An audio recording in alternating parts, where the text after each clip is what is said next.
Hey, what's going on, everybody? Listen, man, this is Al. We coming back at you with another discussion, man. It's been a while. I missed everybody, but we back at it. Listen, we got some great things going on. We got, a few irons in the fire, some major things coming down the pipe, man. We'll be talking about that later on down the line.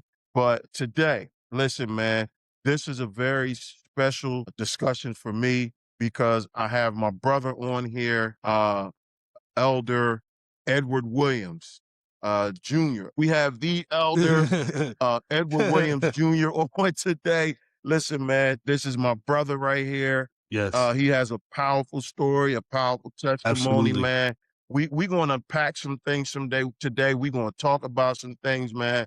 I want you to do me a favor. Go Yes, get sir. all your fathers, your uncles, your brothers.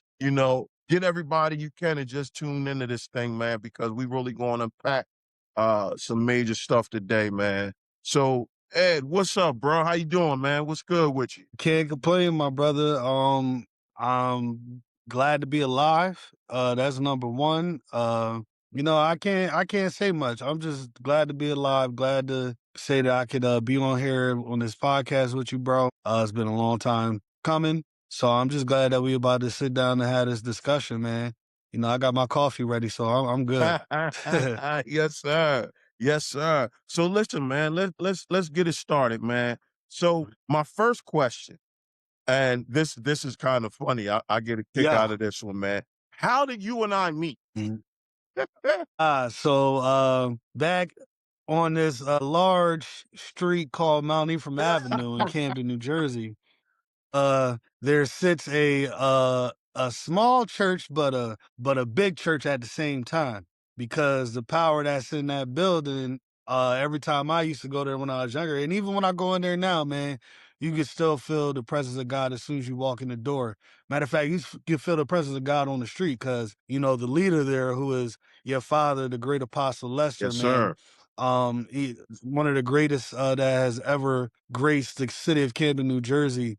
Definitely a general.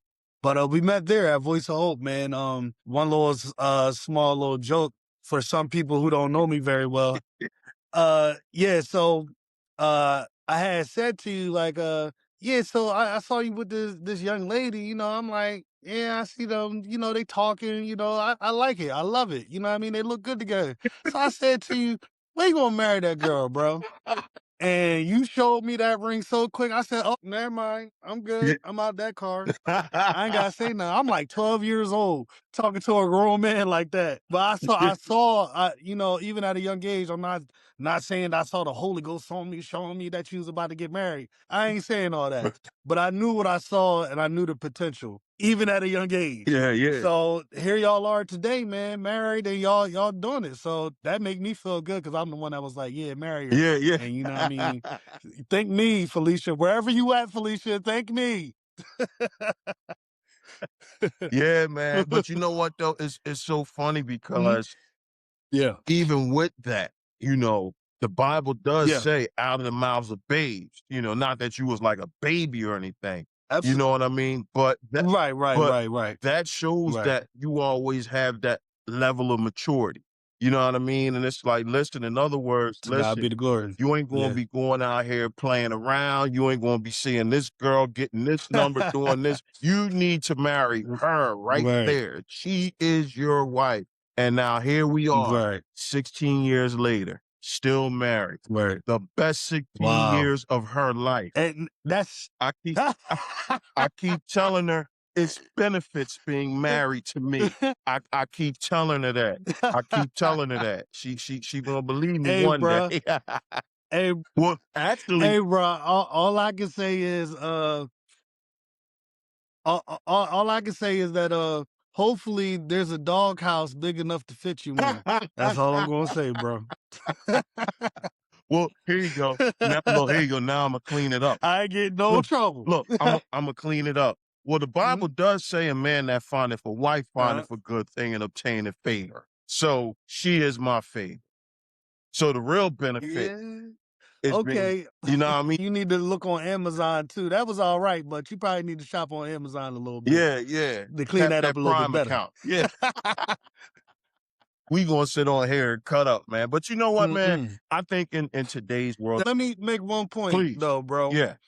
I'm sorry to cut Nah, you you off, good. but I I respect when I watch you guys' relationship because I've been around for quite a while and I've seen brothers, they was with one female one week, another female another week, another female 3 weeks later. Yeah. But I never saw you with another woman. I always saw you with her. You guys were doing it the right way. You know what I mean? Just, seeking God about it or whatever. From what I could see, I was like, okay, this had the potential, and I'm 12. You get what I'm saying? But for me, I knew what I was talking about. Right. And here you are 16 years later, man. And I thank God that I was able to see the manifestation of what he was doing even back then. Right. Well, you never saw me with any other females, but my wife did. That's a whole nother story for a whole nother Oh, episode. My days of immature. This was we ain't tapping into that. this this was before you and I crossed paths, though. So, I had to get I myself got you. together. I got you. Yeah, I yeah, got you. yeah. But I got you. but yes, I sir. got you. Yes, sir. But listen, man. Who is Edward Williams Jr.? Who are you, man?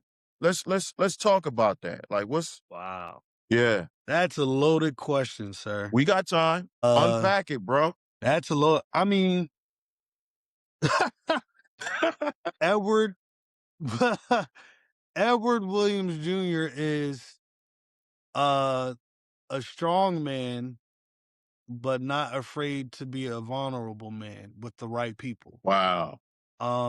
He's loving, he's caring, but he also doesn't take any nonsense. He doesn't take any tea for the fever, and he don't play no games. Did he used to play games? Of course. Like we all have, we had to find our way to identify ourselves as we grew into men and came into adulthood. But who I am right now, I'm not about the drama. I'm not about the nonsense. I just want to love people, let it manifest to see them do great, without taking the credit and saying, oh, yeah, that was me. I ain't about none of that. I just want to see people live. So I want to see people live, man. Me, I would say I am the spectator of the growers. Okay.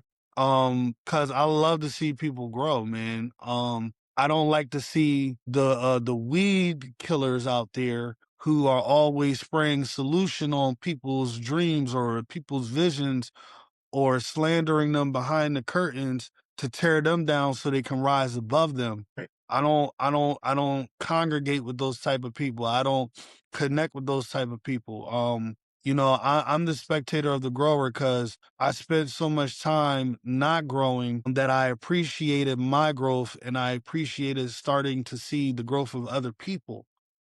And the main mission for me is for me to see God and for everybody else to see God. So who am I? I'm a man of God. Yes, sir. I'm a father. I'm a husband. I'm a son. I'm a brother. I'm all of those things in one, but I'm also the person that can stand back and say, I loved watching people to see them grow. I Wow. just loved it. Wow. I still do love it. Right. That's who I am. I'm just a man of God that loves that. You know, I love it, man. it's interesting because you said something in the very beginning when I asked that question and it caught my attention. You mentioned vulnerability, and Mhm. being vulnerable around the right people. Yes, A lot of times as men, the right people. yeah, as men, Mhm. we really, really, really have a very hard time being vulnerable, right? Growing up, Right, right. you're a big boy. You don't cry. Straighten up. Just brush Mhm. yourself off. You won't be all right. And as we grow and we get older, we really take Yeah. on that, I'm gonna be all right. I'm all right. Something could hurt us so bad and it does so much damage. But Mhm. it's like, oh, I'm all right. I'll be all right. I'll be all right. And it's like, no, we need to find that place of vulnerability. because there are a lot of, Mhm. I call it, uh, silent volcanoes. And if there's no vulnerability, Yeah, that one event, that one move could cause that volcano to just erupt and explode everywhere. And I think it's interesting you mentioned that word absolutely. vulnerability. You know, what does vulnerability look like to Mhm. you as a man? What does that look like? Being able to take the punches from the right people. Mhm. And when it comes to correction, when it comes to compromise, when it comes to listening and hearing the heart of, the people that surround you that mean you well, um, not being able to cry and show emotion in front of the right people, being able to love your sons and daughters, and not be so hard and closed in so they won't be able to touch you, not physically but emotionally and mentally, being able to be open with your wife even when trauma has told you in past relationships that it won't work if you do open up, is being able to do that, being able to tell about your past so you can get the release and you can open up to forgive people, because there's nothing sorrier or weaker, I would say, than a man who can't be vulnerable enough to forgive those who hurt. Right. The vulnerability opens up that pathway to forgiveness, that pathway to love the correct way, because there are a lot of men out here who are thinking that love is one way, but they have been completely duped into thinking that love is abuse, love is, womanizing, love is, adultery, abuse, adultery, Yeah. womanizing, things of that nature, because they've been taught as a child, and not all, because it can happen on both sides of the fence Right. with men who are abusive and are womanizers. But statistically, it says that people who will come up, men who come from a single parent household with only the mother there, or a male who did not have either one of his parents in his life, becomes the abusive one, becomes the violent one, becomes the womanizer, becomes the adulterer. No matter how far they go in life, those four characteristics come out of him. Right. And I believe that my vulnerability has kept me out of those four characteristics, even though before I had turned my life over to Christ, I was in two of those situations as in characteristics, and that's as far as womanizing and adultery. I've only been married once. I've never committed adultery against my wife, but I was a part of a situation where I was the middleman in somebody else's covenant. You get what I'm saying? So I've been a part of those two characteristics, and I had a two-parent household. Holy Yeah. saints of God. Yeah. And I ain't just saying that just to be saying that. They lived the life. They lived the life. Oh, absolutely. Yeah. So like I said, it could happen on both sides of the fence, but statistically, it's the child that comes from a single or non-parent household. So being vulnerable with the people that really care and love you, and showing them that you do have a softer side, but you're not weak. You're able to be meek and not weak, to share what's on your heart, to share what's on your mind. And that was a hard task for me. Sometimes it still is, but I'm in that part of my life where I am 10 times more vulnerable now than I was before. Uh, Mhm. I'm going to be very transparent, and we're going to be transparent. I've always had that struggle with vulnerability. I've always had that struggle with Okay. forgiveness. A lot of times we hear in the church, you got to forgive, you got to Okay. forgive. Okay, have you experienced what I Hmm. experienced? Not realizing that, okay, you're not the only one that Right. experienced what you experienced. However, with forgiveness, I'm finding out Right. daily that forgiveness is a process. The Hmm. scripture tells us you got to forgive 70 times seven in one day. So that's 490 times a day. Times that Yep. by 365 days. Yep. You have to keep forgiving and keep forgiving. And Hmm. that has been a journey Yeah. that Yeah. I've been on these last when I really started getting serious about forgiveness. Because see, unforgiveness will cause things to Mhm. manifest in your body. I have a book I'm reading called Deadly Emotions. Okay. The author is Dr. Don Mm. Colbert, I believe. He is a medical doctor, Okay. but he's also a Christian. And you'd be surprised a lot of the stuff that Mhm. manifests in our body, arthritis, Mhm. diets, things of that nature, a lot of it is because of unforgiveness. Mhm. So when I was diagnosed with diabetes, well, I was diagnosed pre-diabetic about maybe 2 years ago, Right. 2 or 3 years ago. I went through a Mhm. situation about 8 months ago. We had a big event at the church. My right arm started jerking. They Mhm. told me, you're lacking potassium. Go get a body armor drink and drink the body armor. It'll put that potassium in there. Well, the particular flavor that I got, I liked Right. it. So I was drinking them things like two a day because I just like the taste of it. Well, Right. long story short, I wind up in the ER. Right. I'm feeling horrible. I find out my sugar's like 500. So I Wow. was diagnosed diabetic.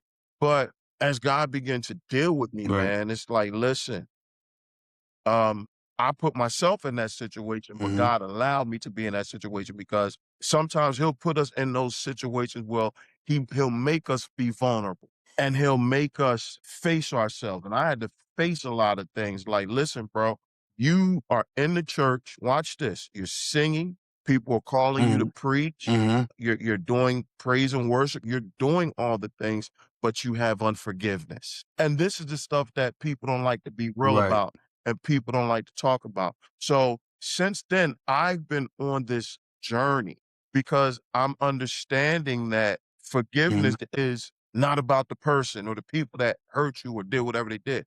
It's about you. And Mhm. I'm actually finding that out to be true. Right. Like I'm actually starting to feel better. Yeah. I don't take the diabetic medicine Mhm. every day, but my sugar is level and it's at a normal rate. So I'm actually finding that to be true, man. Right. And a lot of times as men, we Yeah. we walk around with that anger. And, a lot of times we release that anger, whether we punching walls, releasing it through sex, people don't like to Mhm. talk about that part, man. But Mhm. it's like I've really learned, um I'm married. I got 3 kids. yeah. Well, he said, "You not angry no more." But, man, oh my god, I love this. Listen. It's good Mm, when you're free mm, and you can laugh about this yeah. and have a good Yeah. freedom feels good, man. Right. Absolutely. Looking at you and because I want to get into your story because you have a Mhm. phenomenal story, bro. And all these years I've known you, To God be the glory. all these years I've known you, Mhm. I only know you by playing the Mhm. drums. But we're going to begin to unpack your Yeah. story because it's powerful, man. So what I want you to do is tell us, how all this began, man. Unpack that story, man. Well, I wanted to go back to the male vulnerability part, Yes, please. and I wanna touch on it from a, African American household Yeah. standpoint, okay? The reason why African American males are not vulnerable, and I know this is gonna be frowned upon, some of people on the other side of the fence are probably gonna be like, "When are they ever gonna get over it?" And it's not about getting over it, it's about stating the facts of the situation of Yes. what happens when generational curses and systematic oppression is not broken. Yes. So the reason why the black male over time did not was not vulnerable, but now is coming out of the bag and talking about issues and situations more now is because of slavery. Oh, here we go. Let's And let me go. tell you why. Let's go. Let's go. So in slavery on the Yeah. plantations or even at the auction boards or even at the trades, there was a little thing called buck breaking. Okay. Yes, sir. So what they would do, what they would do is they would take the biggest the strongest, and sometimes even the smartest African American male out of the litter, if you want to call it. They would take him and they would gather all of the slaves from the plantation or whatever area they're in at the time and have them gather around. And the slave master or overseer officer would sit in the middle of this gathering, strip that male naked, and sodomize him, Yes. emasculate him Yes. in front of the whole group of people. Yes. Okay. Those type of things that happen. So it would tell the other slaves that if I could do this to your Superman or your hero or your great black hope, then I can do this to all of you. So here comes the systematic part. Yeah. When the slave masters and overseers showed the slaves this type of behavior, the man took it into the house, the African American house or African American cabins or whatever they had as housing for them in those plantations. And it would say, the male of the home would say, keep your head down. Don't say nothing. Don't even look at master. Don't even whistle his way. Mm-hmm. Don't make a sound towards his way. Keep your head down. So in turn, that will cause a person to go into a shell.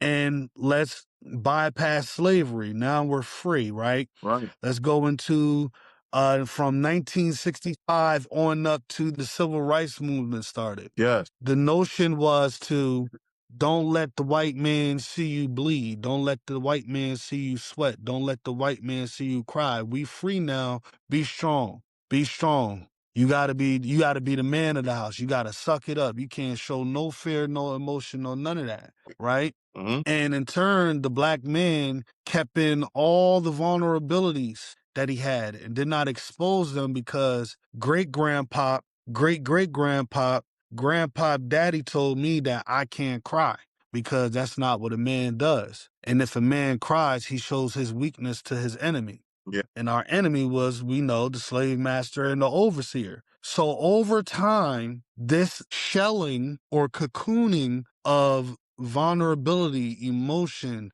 mental status, or sharing that something is wrong up here and I don't know what it is.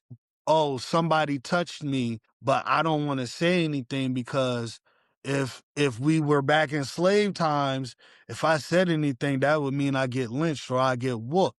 Systematically, it carried on in the bloodline through the generations. Now, it ain't your slave master touch you, it's uncle or auntie or whoever, cousin D, whatever it is, Right. they touching you and you ain't saying nothing about it because the rule was don't say nothing.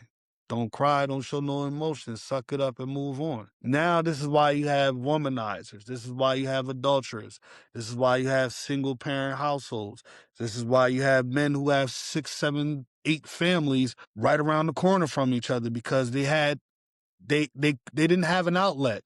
So like you said, sex was their release. And they released it out of women and planted seeds that did not get watered by the male plant or didn't get matured by the male plant, but only had female DNA. Yeah. You get what I'm saying? I got you. We're not talking about the inner nuances of why we act the way we act or why we are who we are or why we don't cry when we're supposed to cry or why we don't show emotion the way we're supposed to show emotion. It started from a time that we didn't choose to be a part of. Right. Right. Because in the Bible, there were men that cried, there were men that showed vulnerability, there were men that felt some type of way, showed emotion, opened up. But when we get down to the facts, I know it's frowned upon, but I don't care. When you get to slavery, we were a group of people because there was slavery from the beginning of times. We're not going to deny that fact. Right. We ain't going to deny that, the Hebrews, the Israelites were taken into captivity for thousands of years. Right. We're not going downplay that the Chinese and the Japanese and when the Mongolians took over land in Asia and ruled over certain parts of Asia and took slaves from different provinces of China, we're not going to deny the fact that they were going through slavery. Right. But we're talking about our reality right now and why the generational curses and the systematic oppression in our minds still live on to this day. We not denying other slavery. Right. We just talking about our slavery. Right. And it's funny because you mentioned slavery. And with Yeah. me, that's a big Mhm. thing because when you get into the buck breaking, I did the research on that. There's also the letters of Willie Lynch Horrible. that nobody even talks about, Yes.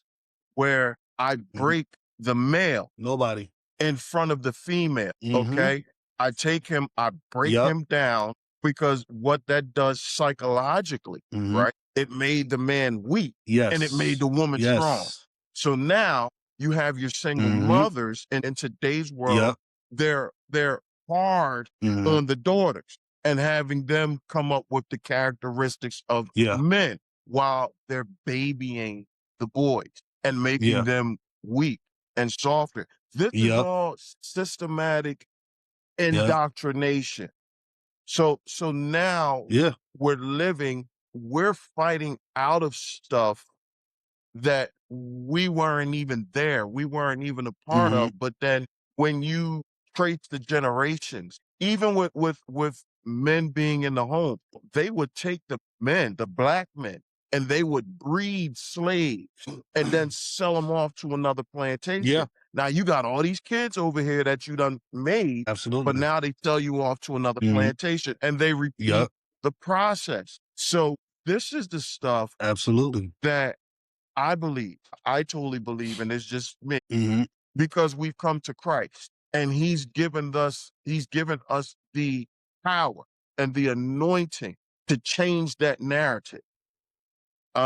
It's okay to be vulnerable. I think one of the most vulnerable men in the Bible was David. So when it talks about why is my soul cast down, when you read through that story of David, you Mhm. know, I believe it was vulnerability that allowed him to have the heart of God and the heart after God.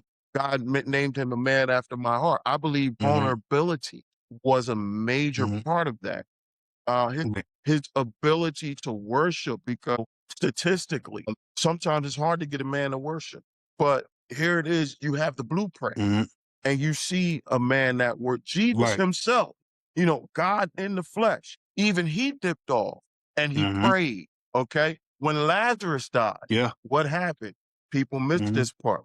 Jesus wept. He cried. He cried. He cried. So a lot of He cried. times, and this is the Mhm. beauty about coming to Christ and knowing Christ, because it's very Yep. true when they say he was touched with all of our infirmities, yet without sin. Oh, he Mhm. cried, man.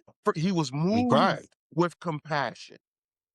We talk about becoming Christ-like as far as being anointed and being able to cast out devils and being able to heal the sick and all that Mhm. stuff. But then what about the human side? When John the Baptist was beheaded, he had to dip off. It's like, listen, my cousin, they Mhm. just chopped his head off. I'm feeling some type of way. Let me dip off. You know what I mean? I think we're Yeah. living in a season where I believe men are going to heal. We don't take away from the women, right? We're grateful Not at because all. they hold it down. They've held it down. A lot Absolutely. of people are talking about a woman shouldn't be pastor and a woman shouldn't be an apostle or bishop. Mhm. Miss me with all that stuff. You know what I mean? The Mhm. women been holding it down. However, it's been a Right. lot of women's Mhm. conferences and all that good stuff. However, I really believe that God is after men Mhm. because he wants us to be in that place of vulnerability before him so he can bring the healing virtue. Right. He can bring the healing balm because there's so many men out here that are hurting and don't really know Mhm. how to open up because we've always had our head down. Don't look at massa. In other words, don't face that thing that Mhm. hurts you, or don't face that thing that Yeah. suppressed you, because that thing got Right. power over you. You see what I went through. I got whooped, I Mhm. got sodomized, I got licked. So I'm doing this to protect Mhm. you. But nah, I really believe that we are Yep. living in a time that he wants to heal men. And I really believe he is after men in this Right. season. So it's no coincidence that we're Yeah. having this discussion. Absolutely. But yes, sir. Absolutely. Yes, sir. Man, this is a good conversation. I didn't think we was gonna get to your story, man, but no, it's this Mm, is much needed, and people need to hear yeah. discussions like Yeah. this. Uh, as men, we need to have discussions like this. You know, our wives need to hear Mhm. these discussions because not that they don't understand. My wife Mhm. understands very well.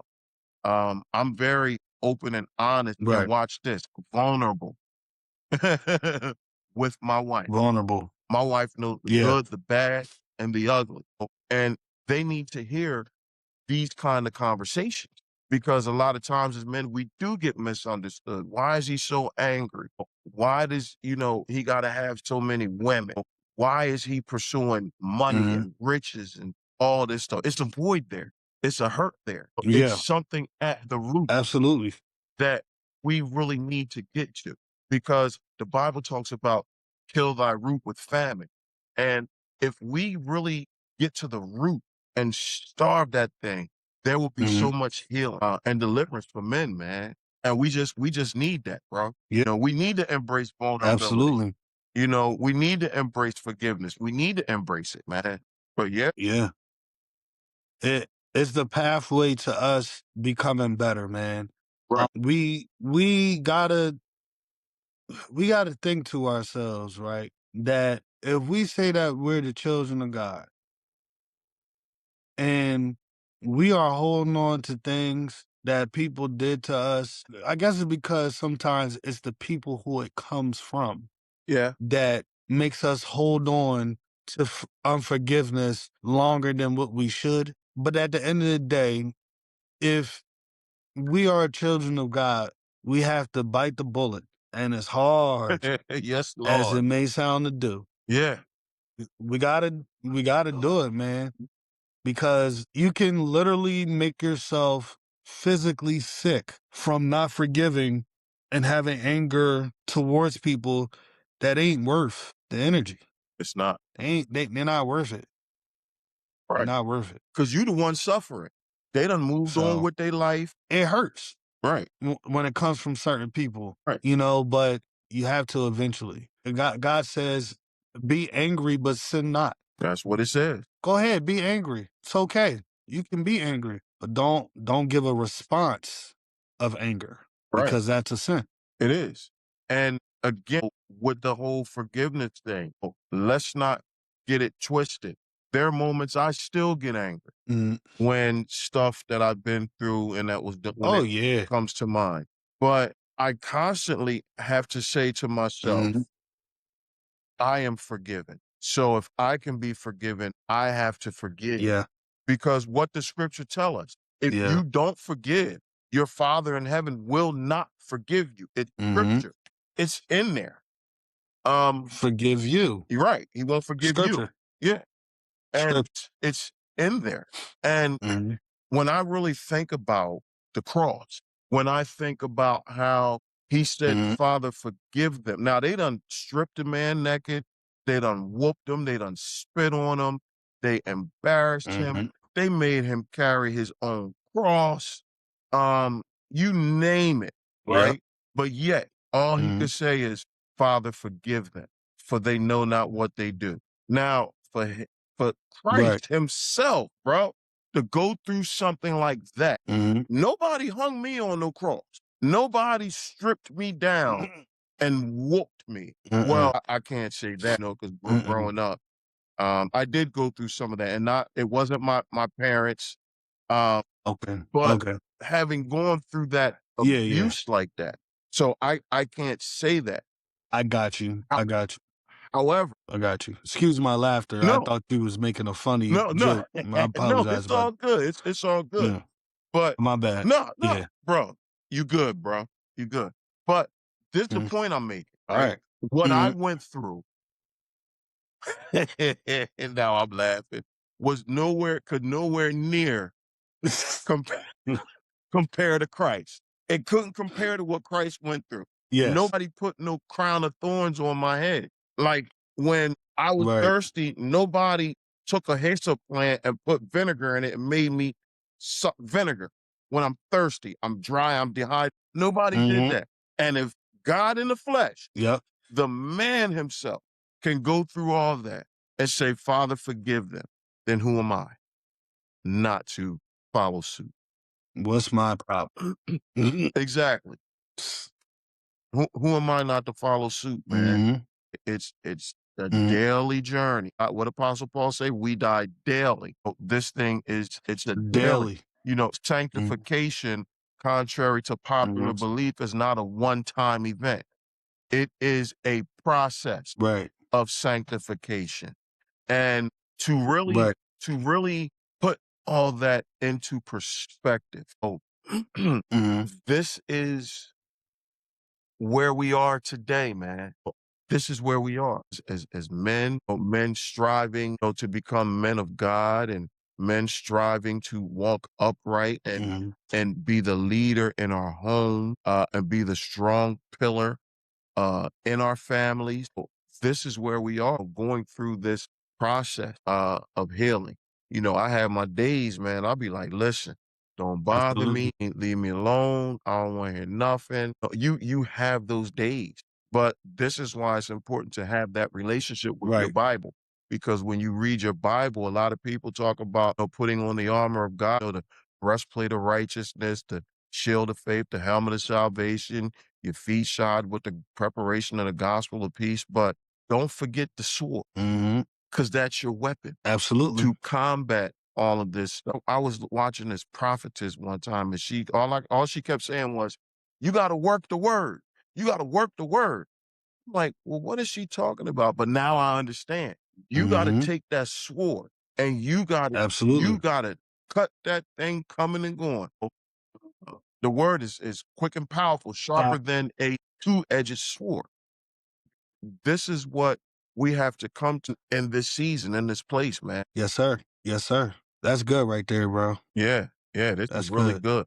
And I think, wow, God is so amazing, man, because I just love the way he steps in and just takes over.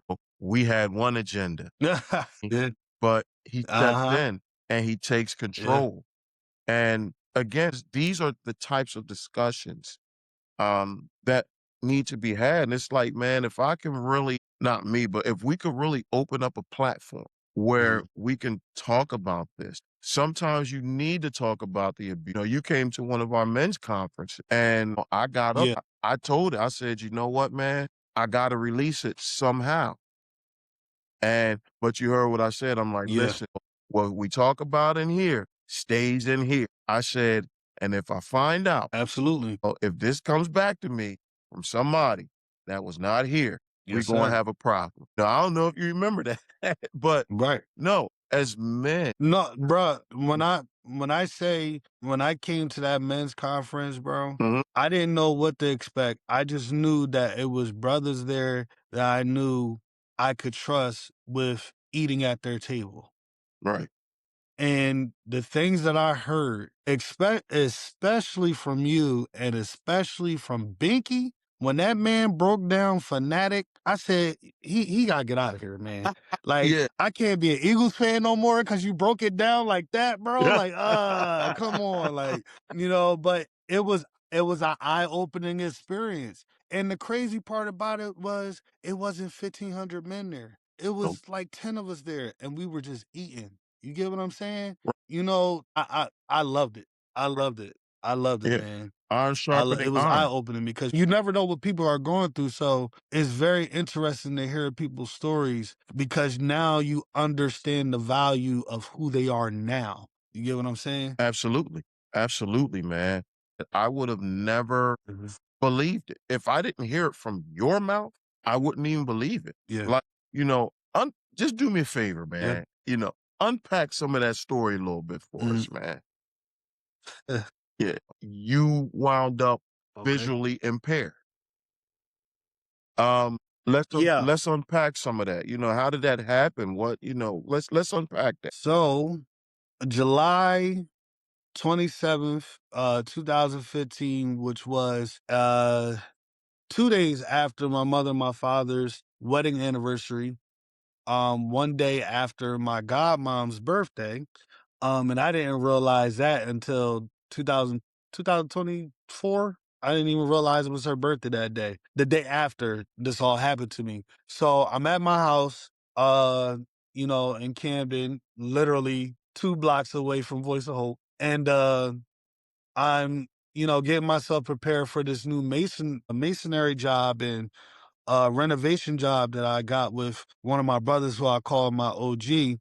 And his brother, ran his own, contracting business. And I was like, let me get into it because my grandpa who passed the year before, he did all that. He could fix anything. He could fix your mind if he had the tools for it. So he wanted to get into that type of stuff some more. So, I took on the job. So I'm getting myself prepared. I leave the house and I get across the street and this is 4 o'clock on the dot because I hate being late. And I knew it would take me a certain amount of time to walk to where I needed to go so I could be there on time to leave. So 4 o'clock on the dot, I walk across the street from my house on on the other side, of course. Right. And my eyes started to get blurry. And I got hit in the eye with a pencil when I was 7. So I had an astigmatism because it scratched my cornea, but I never really had trouble with it as an adult. Mhm. I had 20/20 vision all my life, except for that instance. So I squinted and my vision came back. So the second phase, there's like these red, yellow, blue, green outlines around everything, Mhm. like you watching a 3D movie without the 3D glasses. Everything is like kind of coming towards you, but it got the red and yellow, blue, green outlines around it. Right. So I'm like, that's weird. So I'm like, I think this is. I don't know if this is from the drinks I had last night or is it like I don't know what's going on. So I squinted and it came back into focus. So the third phase was like a curtain coming down on a play. Like it came down real slow Wow. until I was in 90% blindness. Like the only thing I could see was like the dim silhouette. It's almost like looking at the sunlight through a black curtain. Mm. That's what my sight was like. Wow. I only had the vision of light and I couldn't see shapes. I couldn't see nothing. I couldn't see nobody, couldn't see a car if it was coming. And mind you, this happened in the middle of the street, Gee. a block away now, away from Voice of Hope. So I'm sitting there and I'm like, all right, what am I going to do? I didn't cry, I didn't scream, I didn't panic, I ain't run around in circles and none of that. I said to myself, what am I going to do? Because I know who I am. I know people know me. And I don't know if I got enemies, but I'm pretty sure I do. So I need to know what I need to do. And literally in an audible voice, God told me to go back the way I came. And I didn't realize what he was really saying to me until I started getting closer to him, which was years later. I walked that path so many times in my life before, so it was nothing to walk it backwards with my eyes closed. So I turned around, grabbed onto a gate, and I started walking back towards my house. Lo and behold, a young man comes to me like, "You all right? You look like something wrong." I said, "I can't see, man." He said, "You looking right at me." And I'm like, "Man, I cannot see you. I cannot see you." So he runs back to his house. He tells his aunt, "Hey, auntie, call the ambulance. There's something wrong with this guy." She comes out, she asks me questions, "You okay?" I'm like, "I can't see, I don't know what's going on." So they call the ambulance. And thank God God put them in my life for that moment because they could have took advantage of me right there. Wow. But they called the ambulance, I get to the hospital, and the lady is asking me, like, "Do you take recreational drugs?" I'm like, "No, I literally just stopped smoking weed March 2nd of this year. So I don't even do the only thing I do is drink and I smoke cigarettes. That's it. That's all I do. I don't do nothing else. I don't do coke. I don't do heroin. I don't do oxy, Xannies, none of that. I don't do none of that." So she, checking the blood and ain't nothing showing up in my blood. But then she asked me again, "Do you take recreational drugs?" I said, "Ma'am, why are you asking me if I take, I done told you, like, if I was high, you would know. Right. You would know if I was high. Like, why do you keep on asking me that question?" She said, baby, because your pupils are dilated like cup saucers." I said, "What?" She said, "Yeah, they look like cup saucers right now." And I said, "Oh, well, okay, all right." It's not registering to me what that means, but I know it ain't good because as a former drug dealer, when a user's pupils are dilated, that means they got a substance in their system they ain't supposed to have. Right. So I'm sitting in this private bedroom in the ER. I call my Aunt Esther. Then my Aunt Esther calls my godmom. Then my godmom calls my mom and dad. That's the first time I told them that I can't see. So what would have taken them a 3 hour, 2.5, maybe three, because you know how New York traffic is. They Yeah. was on their wedding anniversary trip, Hmm. their getaway. What would take them 2.5 hours to 3 hours, they got to the hospital in an hour and a half without being stopped by any cops, right? And let me add a caveat to that. My father told me they was walking in downtown Manhattan, right? And they were walking in Manhattan and he was opening the door, but there was a man who was blind, fully blind, that walked past him and his eyes were sunken in. 5 minutes later, he gets the call that I lost my sight. Wow. So my father's a prophet. So he was like, I don't know what God was trying to say to me, but that's what happened. That's what I saw before I got the call. So back to the hospital, I'm sitting in the private bedroom in the ER. And my mom and dad finally gets there. My god brother gets there, Rashim Shambri. Y'all know my brother. That's my man. Shout out to him. That's one of my senseis right there, Yes, man. sir. Along with Esther Shambry. But yeah, they get my mom and dad get there, and I've been sitting in there for 5 hours. So finally, a nurse comes in, and she comes to my bedside, but she doesn't say anything. She just grabs my hand and holds it real tight. So my dad, because he don't know what's going on, my dad, he yells, he said, "Why are you holding his hand?" And she didn't say anything. That's when the two doctors came into the bedroom and they gave me my prognosis, telling me that I have central retinal occlusion, which is just a fancy medical way of saying that I had two strokes in the arteries connected to my retinas. Jesus. So that left me fully blind in my left eye, and it left me with only 10% of sight in my right eye, but the eye that they said wouldn't get better, they actually said it would get worse before it got better, actually got better without getting worse. So I could see about maybe 35% out of my right eye. If I didn't tell anybody, they wouldn't notice, other than, when my blinded eye is trying to focus, it tends to wander. And that's when people can kind of tell that something is wrong with my sight. But yeah, lost my sight 2015. But at that time I was an alcoholic. Um, I was just coming out of being a gangbanger, just coming out of being a drug dealer. Trying to do something more productive other than the street work that I was doing. You know, and to me, how God gave it to me, that wasn't enough. Just because I put down my flag, my gun, my drugs, didn't mean that I was still good in his sight. After I lost my sight, I fell deeper into alcoholism, to the point of where when I woke up in the morning, I didn't crave water or food, I craved alcohol. And I drank sun up to sundown, functioning fine on most occasions. Other occasions I drank so much that couldn't control my abilities, my limbs, my mobility and all of that. And I'm doing all this while being visually impaired in the streets of Camden. Yeah, I fell into depression, tried to Wow. commit suicide 3 times. Um, yeah, but God started speaking to me, man. Not in only the audible, but just showing me things.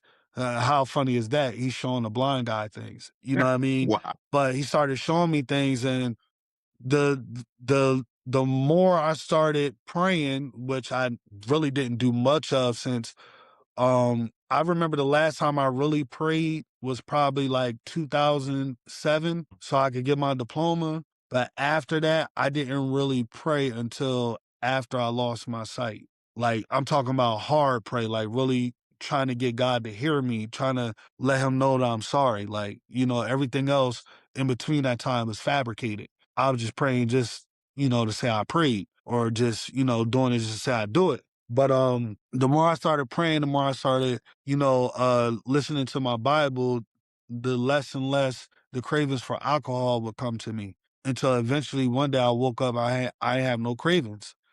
The suicide that I tried to commit, brand new gun out the box, gun kept jamming. Ask me how that happens, nobody can really tell you. It don't happen. Wow. Um, you know, uh Try to hang myself, that didn't work. Try to jump out of a second floor window, I was saved by one of my brothers. So God had a plan for me outside of what my plans was. And eventually later on, God told me that the reason why I told you to go back to where you came from was not to only walk back towards your house, but come back to the foundation that was set before you, even when your mother and your father was trying to give you the instruction. And Mm. I was coming back to him, so God gave me and told me audibly, I took away your physical sight so I could turn on your spiritual light. So, even though it may seem like such a sad story to a lot of people that I lost my vision at the age of 25, I find it as a blessing because if I would have kept my sight, we would not be having this podcast conversation right now. I can guarantee Uh, you that 1000% that you guys would have attended my service a long time ago. So I thank God for what some people may call a curse, but what I call a blessing. wow. And it's amazing because um, you preached at your church and I came. And me Yes, sir. me knowing that you were visually impaired, I watched you Mhm. walk up to the pulpit with no guidance. And the words you brought Yeah. that night, "Get there." You know, I never forgot that word, "Get there." Yes, sir. That was such a Yes, sir. profound word. Um, and I think Yes, these sir. that you had and what you've been through really causes you to really break down that word and really brought that word effectively that night. And man, when we talked about this previously, to hear all the stuff that Yes, you sir. had said, it shocked me because I never knew.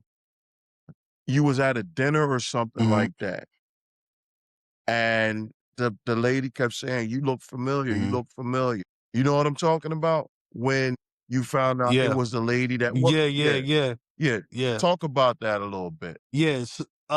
Pastor John Blackson from True Light in Philadelphia Mhm. had mentioned this. I believe his bishop the great Bishop Blue said this. He said that I'm never surprised with God, but I am amazed Mhm. because God just does things in a way where he keeps you holding on to his hand. Like, man, all right, God, man, listen, I wasn't gonna let go, but I was, wondering when you was gonna squeeze my hand, and he'll squeeze it and let you know I still got you.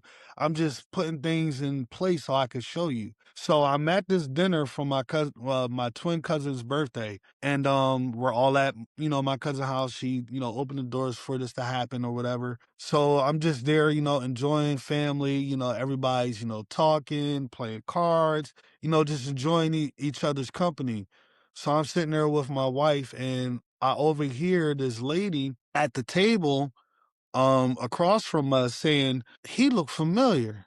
I know him from somewhere. He looked familiar." So I always know when somebody either talking in my direction or talking to me or about me. So looked at her or where she was at, and I said, "You talk about me?" She said, "Yeah." She said, "Wasn't you the boy that lost his sight on Sayers Avenue?" And I was like, "Yeah, why? Why? What's going on?" She said, "I was the lady that called the cops for you. I mean, the ambulance for you."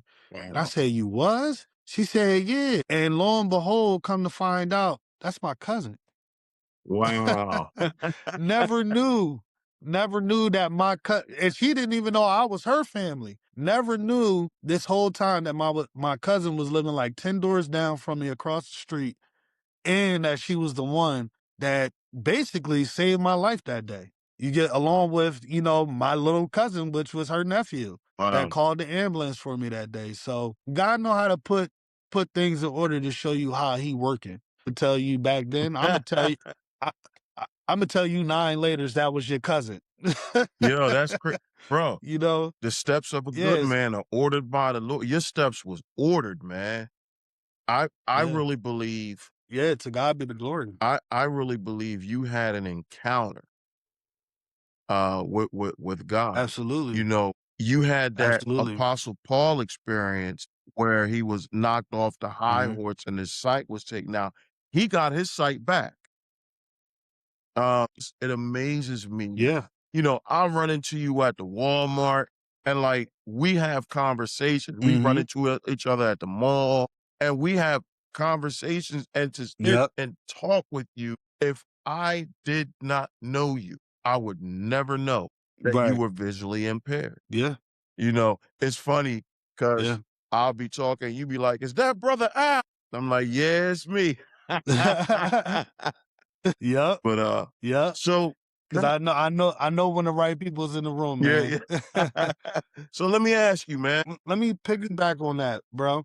So the service that you came to see, me minister, I don't know if you stayed to the very end. My cousin I did. was in the back and I told everybody to stand up and applaud her. Yeah, she was there. That was her. She Wow, was the one that called the ambulance for me. bro, That that's was her. wow, When I asked everybody, she saved my life, man.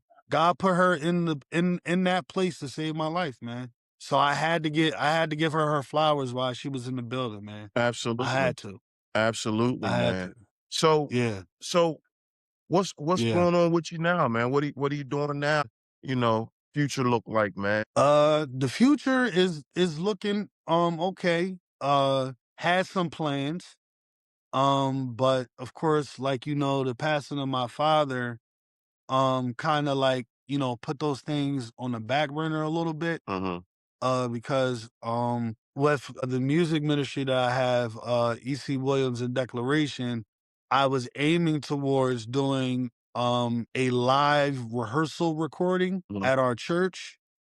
That's what I had planned. I was, put the plans together, was gonna submit it, to my father and my mother to see how they would, like it and see if it was okay to, do that type of thing. And unfortunately, my father, he got sick and then eventually he succumbed to his illness. So that part is on the back burner, but it's still coming because like my father has trained me. He said, you gotta keep moving. No matter what happens, no matter what comes your way, you gotta keep moving.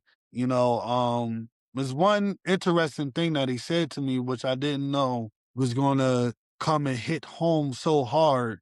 And we talked about it all the time, especially after I lost my sight. And he said, "You seen a lot of people die, son, right?" I said, "Yeah." He said, "A lot of people ain't around no more, right?" I said, "Yeah." He said, "Don't it feel good to be alive?" I said, "Yeah." And he would ask me those 3 questions all the time, because we don't have to be here. Right, God is allowing your time to extend as far as he wants it to go, and we just didn't know it was going to be this soon for my father because we had so many things that we talked about that we were planning to do and how many things we wanted to do. My kids are, growing. They're still very, very young. And to lose them so early, kind of put me in the back burner a little bit with the ministry. We're continuing to move forward, but he was important. We had to see that through with him and make sure we were doing the right thing as far as being by him and making sure whatever happened that we were there. right, So right now we're still moving. The church is still moving. My father was a brilliant man. And years before he passed, he put orders and steps in place. So if something did happen to him, there wouldn't have to be any question.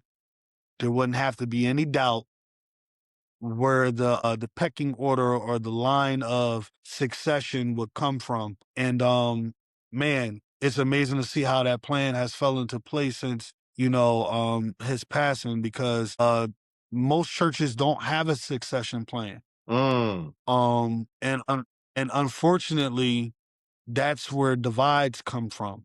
Yeah. because there wasn't any knowledge of exactly who was going to be next. And my father put that in place. My mother, our beautiful, beautiful mother, is our pastor, Amen. Yes. and we are under her leadership, and under her tutelage. So I'm doing okay. I have rough days, and I have extremely rough days, but my mother and my father raised a strong little boy that just so happened to become a man. So I'm doing okay. I'm still tapping the skins. I ain't never gonna stop that. Yeah. I just preached this past Sunday. I'm still doing that. So yeah, man, everything is going well. Everything is going well. I can't Nice. complain. Miss my father, but I You can't you complain. know, Can't I complain. miss him dearly. It's funny because we would Yeah. run into him at the mall. Oh, we sitting down around the table. It's you, Mhm. Pastor McCleary, Pastor Westcott, uh, overseer Lady Williams, your dad. Mhm. We ran into y'all. We came and sat with y'all. But he's asking a question. He's like, Mhm. 10 years, what do you got? And he went Mhm. around to each and every one of you. And I'm sitting there like, Yep. wow. And then he looks at me, he goes, oh no, you gonna Mhm. get some of this too.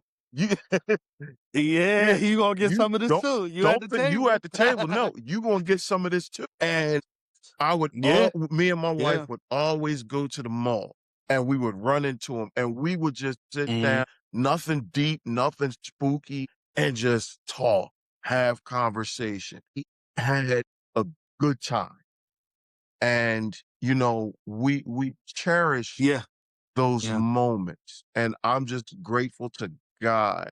When I used to Yes, work sir. downtown, I would see him and he, come on, come have lunch with me. Mhm.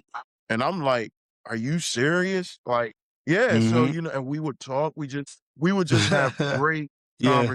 and he Yeah. said to me, he said, "Whatever you do, keep moving." He Mhm. said, "And stay in position." Yep. Those were his words that stuck with me for Yep. years. And so now when Mhm. I look at you, I see legacy. I see Yes, sir. legacy getting stronger. I see you doing Mhm. great work. A real father, Yes, sir. which your father what he always wanted to see his son do greater works than him. And I see that happening. You just Mhm. gotta do me a favor. When you do the concert, the recording, Yes, sir. make sure I get an invite and make sure you sing the Hyssop song. Yes, Cause sir. I like that song. Make sure you Ah. sing that Hyssop song Yes, and make sir. sure I get a copy of that. Yes, sir. But, listen, man, Yes, sir. I wanna Yes, sir. thank you, um, for coming on, man, Absolutely. just talking with us, Absolutely. pouring into us. You Yeah. have wisdom beyond Yeah. your years, Absolutely. and I just wanna thank you for taking that Yes, sir. time. We're gonna do this again. I think next time, we're gonna include the Mhm. Y. Oh, Let them get in yeah. on this because trust me, they Ah, definitely have something to say. Long let's time get it. coming, man. And I'm grateful to God, man. I'm Absolutely. grateful, but Absolutely. listen, man, I don't Yeah. want to take up Yes, sir. any more of your time, Yes, sir. man. We're gonna go ahead and, shut it down for the night. Mhm. But man, I just want to thank you once. I can't thank you enough, man. Yes, sir. Um, No we'll thanks definitely needed. be looking on the calendar. Like I said, we do Mhm. have some powerful things coming up, man. I am going to be down for a little bit because Okay. I'm I'm participating in a boot camp for life insurance. So I'm learning how to Okay. build my own agency. So, Okay. I'm going to be in this boot camp. It's a 5-day boot Okay. camp. So, I won't be recording any episodes or anything like Alright. that. But, we're definitely going to be in contact, Alright. get some dates on the calendar, get that set up like soon. But Absolutely. yeah, man, I thank you, bro. I Absolutely. know you said no thanks needed, but man, you don't understand how big of an No thanks needed. honor Yeah. this is for me. To I God just be the like the glory. way he just comes in and took this Mhm. whole thing a different way. But Yeah, yeah, absolutely. man. Let him do what Yeah, he gotta do. and we just Let him participate. do That's what he all. do. But Yeah. brother, I love you, man. Please give the family my Hmm. love, Love you and too, we will bro. talk soon, man. All right, bro. Yes, God sir. bless. Absolutely.